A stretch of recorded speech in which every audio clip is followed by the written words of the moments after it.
The valley of Swat shimmered beneath the morning sun, its rivers whispering through green hills as if reciting verses older than time.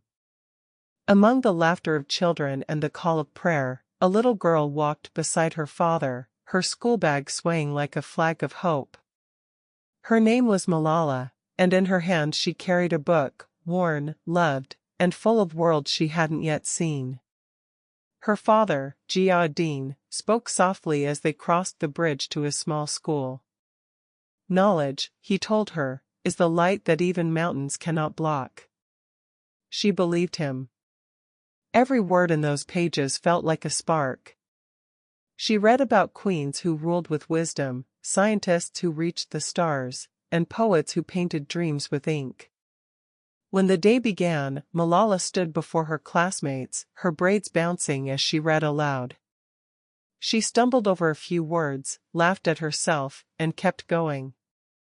The girls giggled, not out of mockery but because she made learning feel like joy. To them, she was more than a student, she was proof that curiosity was sacred. After class, she helped her friends read under the apricot tree behind the school. Their voices rose and fell like songs. "One day," she said, her eyes glinting, "I'll write stories too. Stories that reach the whole world." Her friends laughed, not because they doubted her, but because the idea seemed as wide as the sky. In the evening, she sat by candlelight, her father correcting papers nearby. "Abba," she whispered, "why don't all girls go to school?" He paused, his eyes tired yet fierce. "Because not everyone believes a girl's voice matters," he said. "But that's why yours must never go quiet." Malala nodded, her small fingers tracing the words on a page as if memorizing a promise. Beyond their window, the valley hummed with life, markets, prayers, children, the rhythm of an ordinary world. But somewhere in the distance, a shadow was forming, one that did not like the sound of girls reading. And though the night was calm, a whisper lingered in the air. Soon, the valley that sang with children's voices would fall silent. The change began as a whisper. First, it came through the crackling radio, strange men's voices declaring what was right and what was forbidden. Then it crept into the markets, where shopkeepers spoke in low tones, and mothers hushed their daughters mid-laughter. Swat's colors began to fade. Banners vanished. Music stopped. The air itself seemed to listen. Malala was 12 when she first noticed how fear walked faster than people did. Each day, fewer girls showed up to school. The wooden desks that once overflowed with chatter now sat half empty, their carved initials like tombstones of a fading childhood. One morning, her friend Safina didn't come at all. Her father said it's too dangerous, the teacher whispered, eyes down. They burned another girls' school last night. Malala pressed her palms against her desk, her pulse quickening. She looked out the window toward the mountains. The sky looked the same, innocent, blue, eternal, yet the world below it was shrinking. At home, her father's face grew sterner. He spoke to visitors in hushed tones. He kept the school open, even as others closed. "Education is our right," he said again and again. But each time he said it, the risk deepened. Their phone rang with threats. Posters appeared overnight warning, "No school for girls. Obey or suffer." Still, Malala dressed each morning in her uniform, white scarf, green tunic, and stepped out with trembling hands. She held her books close, as though they could shield her from bullets. The road to school, once filled with laughter, now felt like a secret passage through enemy lines. One day, she returned to find graffiti on the school gate. Red paint. Ugly words. Her father scraped it off himself, his jaw tight. "They want silence," he said. "But silence helps the oppressor." His voice was both anger and prayer. That night, Malala sat by her small window, listening to the wind echo through empty streets. She opened her notebook and began to write, not poetry, but truth. How it felt to lose a friend to fear. How strange it was to love learning and be hated for it. Through her father's friends, her words reached a journalist from BBC Urdu. They offered her a pseudonym, Gul Makai, the name of a girl from folklore who spoke for justice. Her heart pounded as she wrote her first entry. They have stopped us from going to school. But I will go. I will learn. Every post was a risk. Every sentence, a rebellion. Yet her small diary became a beacon, read by thousands who wondered how a child's courage could outshine an army's threats. She never revealed her identity, but in Swat, whispers began, a brave girl riding against the darkness. When her teachers found her notebook hidden behind a textbook, they didn't scold her. They only smiled, eyes glistening with pride and fear. Keep writing, one whispered. The world needs to hear us. Days turned into months, and the silence grew thicker, a silence that no one dared break. But somewhere in that quiet valley, a 12-year-old girl's words traveled farther than any bullet. And for that small act of courage, the world would soon know her name. Her words had crossed oceans before she even knew it. In homes far beyond Swat, people read the diary of a girl who refused silence. Reporters quoted her lines, how she missed her friends, how the valley had grown quiet, how she still dreamed of classrooms and chalk dust. The name Gul Makai became a symbol of bravery. Yet, in the streets of Mingora, no one knew that the voice that shook the world belonged to a small girl with pigtails and a stubborn heart. But courage, once awakened, cannot hide for long. One evening, Malala's father received a call from a local journalist. "We'd like to interview your daughter," he said. "People should see the face of this voice." Ziauddin hesitated. He saw the risk as clearly as the mountains around them. But Malala's eyes didn't waver. "Let them see me," she said. "Why should I be afraid of truth?" Soon, cameras found their way to their modest home. A reporter asked her, "Aren't you scared?" Malala smiled faintly. "I'm more scared of a world where girls can't read," she replied. Her words were calm, but they carried thunder. Within days, her face appeared on television screens and newspapers across Pakistan. Her voice rang out in schools and mosques, in the whispers of women who longed to learn again.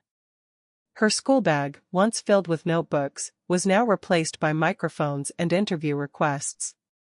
She stood on small stages, her voice trembling but steady, "I have the right to go to school." Behind her, her father watched, proud, fearful, and helpless. He knew that every word she spoke drew her closer to danger. Yet, how could he silence the light he had taught to shine? The threats began quietly, letters slipped under their door, murmurs in the marketplace. Then they grew louder. "Stop speaking, or you will pay." One night, Ziauddin found his daughter's name listed on a Taliban broadcast, a warning to all who dared defy their rule. He clenched the paper in his fist, his heart pounding with a father's terror. "Malala," he said, voice trembling, "maybe it's time to rest, to let others speak." She looked at him, calm and unbroken. "If one man can destroy everything," she said softly, "why can't one girl change it?" Her conviction silenced even the night. Still, the valley around them grew darker. Armed men patrolled roads. Girls' schools closed one after another. But Malala kept going. Each morning, she walked to class beneath the gray sky, her scarf fluttering like a flag of resistance. Her classmates followed her lead, walking together, frightened but proud. Their laughter, once innocent, had turned into defiance. International journalists began visiting Swat, seeking the brave girl who challenged tyranny.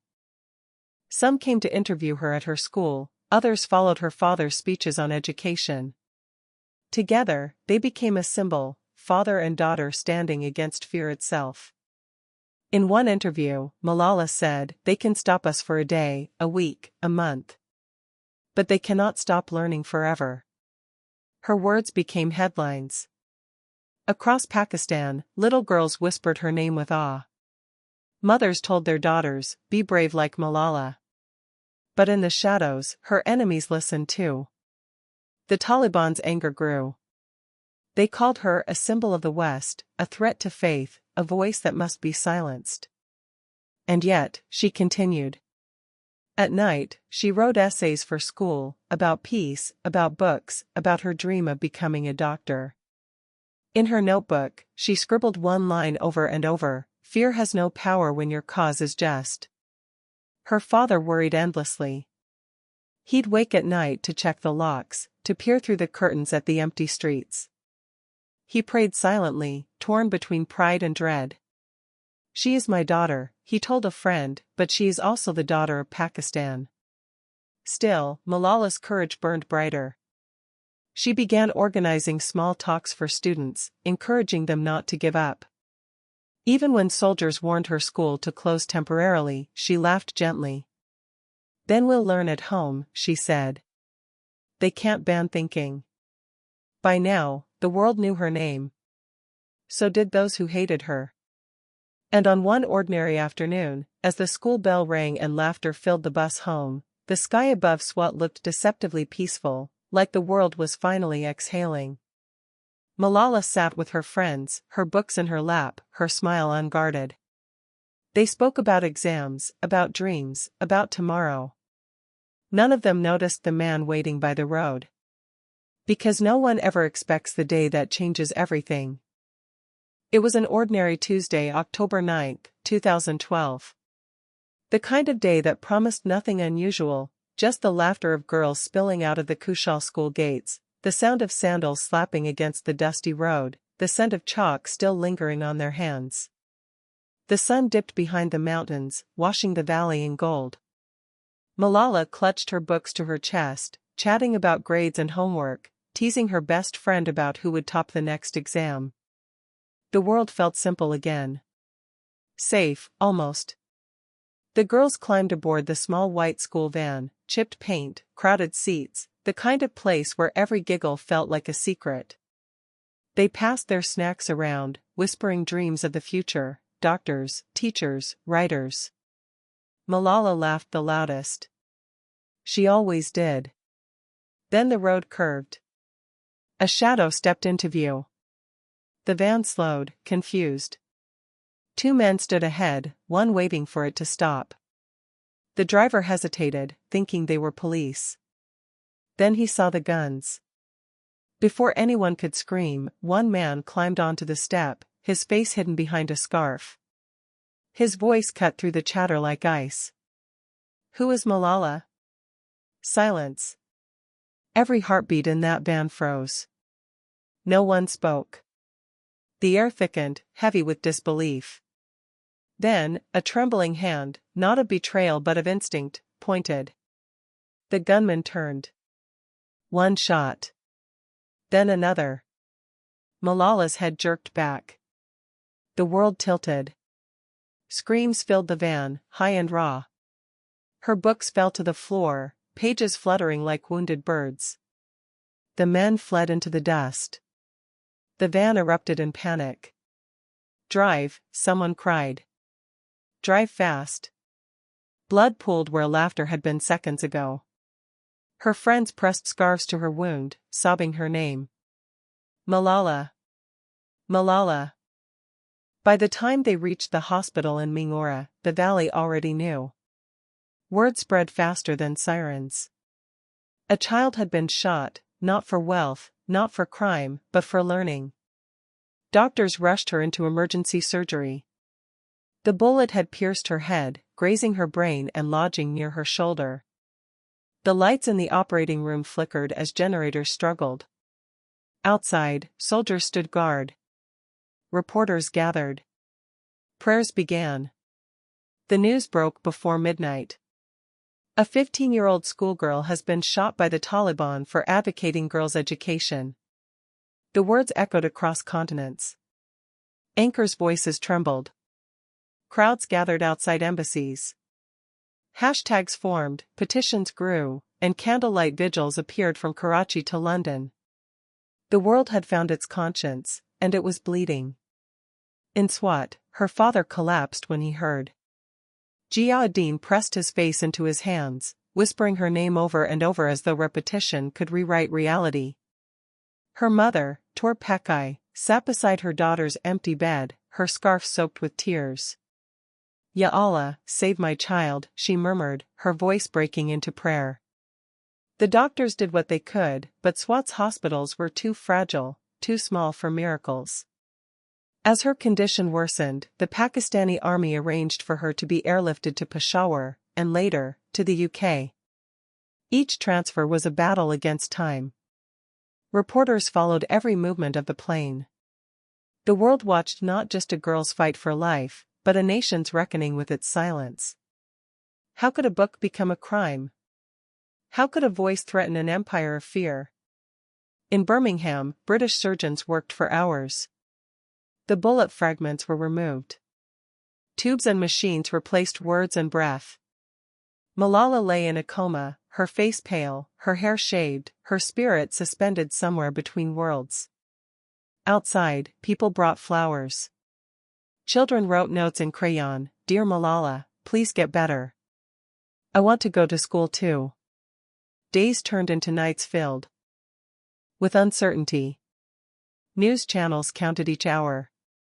Politicians made statements. Activists rallied. But in the quiet rooms of the hospital, only one truth mattered: the fragile rhythm of her heart monitor, the hum of machines keeping her alive. In Swat, her classmates wept outside the closed gates of their school. Her empty seat became a symbol. Teachers left it untouched, her book still open to the last page she had read. One girl whispered, "She was never afraid." Maybe that's why they feared her. The Taliban released a statement claiming responsibility. "She spoke against us," they said coldly, "so we acted." But their act of violence only revealed their weakness, the fear of an educated mind. As the days passed, her story transcended borders. World leaders condemned the attack. Journalists called her the girl who defied death. But for those who knew her, she was still just Malala, the girl who laughed too loud in class, who believed that a pencil could change the world. Weeks later, when she finally stirred, her mother wept at her bedside. Her first words were not of anger. She asked, "Where is my book?" The bullet that was meant to silence her had done something the gunman never imagined. It had amplified her voice beyond the valley, beyond Pakistan, beyond fear itself. And as the world leaned in to listen, a quiet truth began to form: what they meant to silence only grew louder. When Malala opened her eyes, the world was a blur of white walls and beeping machines. The air smelled of antiseptic and something foreign, something far from home. Her throat ached, her head felt heavy, and when she tried to speak, only silence came out. She blinked against the light, confusion giving way to memory. The bus. The gun. The sudden cold. And then, nothing. A nurse leaned over her, smiling softly. "You're safe now, Malala. You're in Birmingham." The words barely registered. Safe felt like a word from another life. She tried to lift her hand, but her left side refused to move. A quiet panic filled her chest, but beneath it was something stronger, a pulse of defiance, faint but alive. She had survived. Her parents' voices reached her next, over phone calls filled with static and tears. Her father's tone trembled with gratitude and guilt. "My brave daughter," he whispered, "you fought death itself." Her mother's prayers crossed oceans, wrapping her in faith. They couldn't hold her yet, but their love surrounded her room like an invisible warmth. Doctors moved gently around her, explaining what had happened, what had been done, and what she must now do. There would be therapy, surgeries, and months of recovery. Every word sounded like a mountain she'd have to climb. But Malala only nodded. She had never been afraid of mountains. Days turned to weeks. She learned to swallow again, to form words, to smile. Each motion felt like reclaiming something stolen. Her voice, when it finally returned, was softer but more deliberate, like a note held after silence. The nurses leaned in, expecting tears, anger, questions of vengeance. Instead, Malala whispered, "I want to go back to school." The staff exchanged glances, astonishment, admiration, awe. For a girl whose voice had been nearly erased, her first wish was to keep learning. "You will," one nurse promised. "And one day, you'll help others do the same." Her recovery became its own kind of classroom. Each therapy session was a lesson in endurance. She counted her steps aloud, one shaky stride at a time. When pain came, she greeted it like a teacher, harsh, but necessary. When she stumbled, she smiled through tears. "If I can stand," she'd whisper to herself, "I can speak again." The media followed every update, calling her the girl who defied death. But Malala didn't want to be remembered for survival alone. Survival was the beginning, not the end. Lying awake at night, she thought of Swat, of her friends still afraid to walk to school, of empty classrooms, of the echo of her own laughter. Lost to gunfire. She couldn't return home yet, but she could carry home within her voice. Her doctors encouraged her to rest. Instead, she began writing again, short notes, journal entries, reflections. Each word was a thread pulling her closer to purpose. She no longer wrote as Gul Mackay, the hidden girl. She wrote as Malala, the unbroken one. Letters arrived from all over the world, children sending drawings, parents sending prayers, strangers thanking her for reminding them what courage looked like. One letter, written in a child's uneven handwriting, said, "When I feel scared, I think of you and I am not scared anymore." She pressed it to her heart. One afternoon, as she sat by the window watching rain streak down the glass, her father finally arrived. His eyes were red, his hands trembling as he held hers. Neither spoke for a long time. Then she smiled faintly and said, "Abba, they thought they killed me. But look, I'm still here." He nodded, his voice breaking. "Yes, my daughter. You are here. And now, the world will listen." She looked out at the cloudy sky, her reflection pale but alive. The bullet that was meant to end her had only carved her purpose deeper into her soul. The girl who had once written from a hidden valley was now standing on the edge of a global awakening. The girl they tried to silence was about to speak louder than ever. The first time Malala stood without support, the nurses clapped. It wasn't a loud cheer, just soft applause, filled with awe. The girl who had survived the unthinkable now stood taller than ever, not because her body had healed completely, but because her spirit had learned to live beyond pain. Her days in Birmingham became a bridge between two worlds, one where bullets tried to erase her, and another where microphones waited for her voice. Letters still poured in from across the globe, piled high on her hospital table. Some were written in shaky handwriting, some in crayon, some in languages she couldn't read. But they all said the same thing: "You remind us not to give up." When she was finally discharged, cameras surrounded her. Reporters asked about revenge, about fear, about whether she would ever return to Pakistan. She answered softly, with the same calm that had carried her through the storm. "My dream," she said, "is the same as before. I want every girl to go to school." Her father, Jia-ad-Din, stood beside her, his pride tempered by humility. Together, they decided that surviving wasn't enough. Survival was just the beginning. If they had risked everything for education once, they would now dedicate their lives to ensuring no other child had to. And so, the Malala Fund was born, a small initiative with an infinite dream. They began traveling, meeting teachers in dusty classrooms, students under open skies, and communities that believed change was impossible until they saw her smile. Malala didn't come as a hero, she came as a reminder. She carried with her a quiet certainty that one voice, when used for others, becomes unstoppable. In Kenya, she met girls walking miles to school, their feet blistered but their eyes bright. In Jordan, she visited refugee camps where children used broken pencils to write their names on scraps of cardboard. In Nigeria, she sat with mothers whose daughters had been kidnapped for daring to learn. To each of them, she said the same words she once told herself in the hospital: do not stop. Even when they try to silence you, don't stop. News networks followed her across continents. Politicians shook her hand, journalists called her the bravest teenager in the world. But fame was never the goal. Each time a camera light flashed, she redirected the lens, from herself to the millions still unheard. I am not unique, she often said. I am just one girl among many. Then came July 12, 2013, her 16th birthday. The United Nations invited her to speak. The hall was filled with presidents, ambassadors, activists, and students. Flags from every nation hung high, but the eyes of the world rested on one young girl in a shawl, walking to the podium with quiet grace. The room fell silent. She began.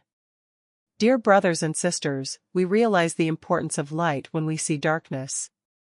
We realize the importance of our voice when we are silenced. Her accent carried the melody of Swat, proud, unbroken, unmistakable. Her words weren't rehearsed speeches, they were lived truths. She spoke of her friends who could no longer go to school, of teachers who taught under threat, of the simple belief that education is not a privilege, but a birthright. As she spoke, cameras zoomed in on faces wet with tears, diplomats, activists, even journalists who had long forgotten how to feel. Her voice trembled only once, when she said, I am not against anyone. I am here to speak up for every child's right to education. And then came the sentence that would echo through time. One child, one teacher, one book, and one pen can change the world. The room erupted. The audience rose to their feet. Applause rolled like thunder through the hall. But Malala didn't smile for glory, she smiled because her message had finally found a home in 1,000 hearts. That day, the UN declared it Malala Day, not to honor her alone, but to honor the right of every child who had ever been silenced by fear. In the months that followed, her mission deepened. She met with world leaders, Barack Obama, Queen Elizabeth, the Secretary-General of the UN, and spoke to them not as a child seeking approval, but as a peer demanding justice. When she was offered honors, she accepted them with grace but used every stage to remind her audience of those still forgotten. I am not a lone voice, she said in one interview. I am many. That conviction can outlive violence. Still, she missed home. She missed the scent of Swat's apricot trees, the laughter of her friends, the warmth of her mother's kitchen. But she knew she could not yet return, not while her name still carried danger. So she carried Pakistan in her heart instead, wearing her traditional dupatta at every public appearance, a silent statement that culture and courage could coexist. Years passed, but the fire never dimmed. When she spoke at Oxford University, her words carried the same raw sincerity as they did in that UN hall. When she appeared on international stages, she didn't preach, she invited. I don't want sympathy, she said. I want action. In every corner of the world, little girls began calling themselves Malala. In small villages and great cities alike, parents told their daughters, learn. Speak. Be brave. Schools were built in her name, scholarships established in her honor, but what mattered most to her were the letters from children, proof that the next generation had already begun to rise. Her life became a testament not to survival, but to transformation.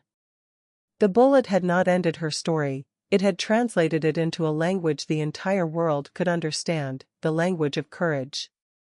She once said, I tell my story not because it is unique, but because it is not. And that truth became her compass. Wherever she went, from the dusty villages of Pakistan to the marble corridors of the UN, her message remained the same: books are stronger than bullets, and education is the only revolution that never spills blood. And as her voice grew, so did the movement she inspired. It began quietly, a whisper in classrooms, a new kind of courage humming in the air. Across borders and oceans, girls began to write their own names boldly at the top of notebook pages. In Afghanistan, students gathered beneath half-collapsed roofs to study algebra by candlelight. In Kenya, schoolyards once abandoned filled again with laughter. And in northern Nigeria, where militants once banned books, girls began smuggling them under their shawls like sacred treasures. They had heard her story. They had seen her scars. And they understood, if Malala could stand again, so could they. Her name became a verb in whispered languages of hope. To Malala meant to rise when silence was safer. To speak when fear said be quiet. She had turned resistance into something ordinary, something every child could carry in their pocket along with a pencil. In Pakistan, where her journey had begun, things were changing too. Teachers reopened classrooms once shuttered by threats. Parents began to send their daughters back to school. Murals appeared on cracked walls, Malala's face beside the words "Let us learn." Children who had never seen her in person spoke of her as if she were family. "She is our sister," they said. "She fights for all of us." But for Malala, the mission only deepened. She was still traveling, still speaking, still meeting girls who reminded her of the child she used to be, curious, defiant, and afraid of nothing except ignorance. Through the Malala Fund, she and her father began supporting schools in war-torn regions, helping girls rebuild what conflict had stolen.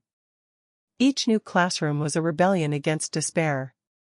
When she visited Jordan's Zaatari refugee camp, hundreds of girls crowded around her, their notebooks held high like lanterns.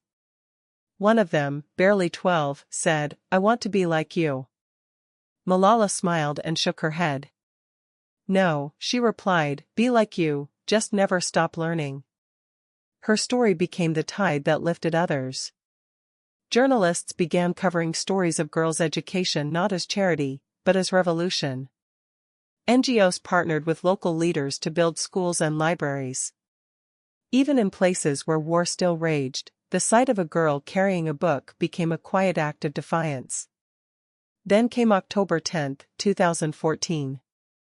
The announcement traveled across newsrooms and living rooms, through smartphones and crowded buses. Malala Yousafzai has won the Nobel Peace Prize. At 17, she was the youngest recipient in history. Reporters rushed to her school in Birmingham. Cameras flashed, microphones pressed forward, and yet, when she stepped onto the stage to accept the honor, her voice was steady, humble, unshaken. "This award," she said, "is not for me, but for those forgotten children who want education. It is for the voiceless whose dreams are waiting to be heard." The room erupted in applause. Her parents watched from the front row, her mother's eyes glistening with pride, her father's head bowed in gratitude. Back in Pakistan, crowds filled the streets. Flags waved, and schoolgirls danced barefoot in courtyards, chanting her name. In villages and cities alike, people said, "Our daughter has brought honor to our nation." Around the world, teachers read her speech aloud to their students. In classrooms from London to Lagos, children lifted their pens and repeated her words, "One child, one teacher, one book, and one pen can change the world." The Nobel medal shone in her hands, but she saw it not as a trophy, only as a tool. The applause, though thunderous, meant little compared to the quiet sound of pencils scratching against paper in schools she helped reopen. To her, that was the real victory. After the ceremony, she stood before the cameras and said, "I tell my story so that those without a voice can be heard. The world should not pity me, it should stand with me." Her humility made the world love her more, but she never allowed admiration to distract from action. Awards came, honorary degrees, global titles, magazine covers, yet she kept her focus steady. When asked once how it felt to be famous, she smiled and said, "I don't want to be remembered as the girl who was shot. I want to be remembered as the girl who fought for education." That night, as she returned to her hotel, she looked out the window at the city lights below. Each one a reminder that light, once shared, never fades. The glow she had carried from a small valley in Swat had now spread to every corner of the earth. But in her heart, she knew the journey wasn't over. The Nobel Prize was not the destination, it was a doorway. There were still millions of children without classrooms, still teachers without chalk, still dreams waiting for their first lesson. She closed her eyes, whispered a prayer for them, and smiled. The world might have celebrated her victory, but Malala never mistook recognition for completion. Because for her, this was never about prizes, it was about purpose. Years later, when Malala sat before the mirror in her quiet room in Birmingham, she barely recognized the girl she once was, the one who used to run through the alleys of Mingora, clutching her school bag, her hair flying in the wind. Her reflection carried the same eyes, the same stubborn fire, but her gaze held something deeper now: peace. Not the kind that forgets pain, but the kind that grows from it. She had traveled from the valley of fear to the halls of power, from a child whispering against tyranny to a woman speaking before presidents and kings. Yet every time she looked back, she realized her strength had never come from anger. It came from love, love for learning, for her father's belief in words, for the girls who still wrote by candlelight. In interviews, journalists still asked her, "Do you hate them, the men who tried to kill you?" Malala always smiled, calm and steady. "No," she would reply. "I have chosen forgiveness. If I fill my heart with hate, there will be no room left for peace." Forgiveness, to her, was not weakness. It was power reclaimed. It was the quiet refusal to let darkness define her story. Sometimes, during her long travels, she would pause to think of home, of the mountains that still whispered her childhood name, of the valley that once silenced its daughters and now echoed with the sound of lessons being read aloud. Her mother's prayers, her father's unwavering voice, her people's resilience, all of it lived within her like a heartbeat. "I tell my story not because it is unique," she would say to audiences of thousands, "but because it is not. There are millions of Malalas who face the same fears but choose to stand anyway." Her voice no longer trembled. It carried the weight of experience and the warmth of empathy. She spoke to children and world leaders alike, reminding them that courage doesn't always roar, sometimes it whispers, sometimes it simply endures. She often told young people, "Do not wait for someone else to speak. The moment you use your own voice, you become powerful." For her, courage was not found in headlines or honors, it was in the small acts of defiance that happen quietly every day: a girl walking to school, a teacher refusing to stop teaching, a parent daring to dream for their child. Her faith, too, had deepened. In prayer, she no longer asked for protection, but for purpose. "If I have survived," she once said, "then I must serve." She saw her life as a responsibility, not to be idolized, but to be useful. When she met the very people who once supported those who attacked her, she spoke to them without bitterness. "I don't want revenge," she said. "I want education for their daughters." That was her revolution, one built not on retaliation, but on renewal. Each time she visited a new country, she carried with her a single notebook, its first page bearing a quote from her father: "Let us pick up our books and our pens, they are our most powerful weapons." She smiled each time she read it, knowing that the words that once sounded idealistic had become her life's reality. At night, when the cameras were gone and the applause had faded, she would write in her journal again, not about pain, but about gratitude. Gratitude for survival, for purpose, for the chance to be a voice among millions.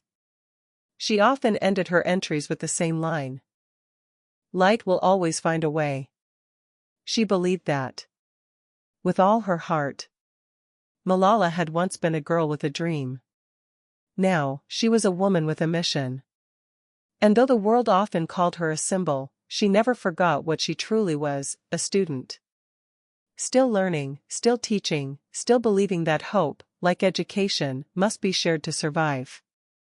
And as she turned another page in her notebook, her pen moving with calm certainty, the thought echoed once more, gentle but unstoppable: "And still, her journey continues."